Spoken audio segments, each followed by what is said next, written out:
నమస్తే. నేను మీ నాగచంద్రుడు, సీనియర్ న్యాయవాది, సన్పల్ల. New labour code. కేంద్ర ప్రభుత్వం 29 పాత కార్మిక చట్టాల స్థానంలో 4 కొత్త లేబర్ కోడ్స్ నవంబర్ 21, 2025 నుండి అమల్లోకి తెచ్చింది. వీటి గురించి మనం ఇంతకుముందే తెలుసుకున్నాం. కాకపోతే ఇప్పుడు వచ్చిన కొత్త కోడ్స్ ఏంటి అంటే, కొత్త లేబర్ కోడ్ ప్రధాన విషయాలు కూడా నేను మీకు చెప్పదలుచుకున్నాను. నెంబర్ 1, వేతనాల code 2019 code of wages. Number 2, పారిశ్రామిక సంబంధాల కోడ్, ఇండస్ట్రియల్ రిలేషన్స్ కోడ్ 2020. సామాజిక భద్రతా code on social security 2020.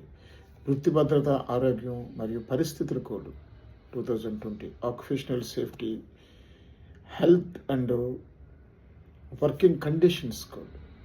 So ఈ 4 కోడుల్ని న్యూ లేబర్ కోడ్ కింద నవంబర్ 21, 2025 నుండి అమలులోకి తెచ్చింది.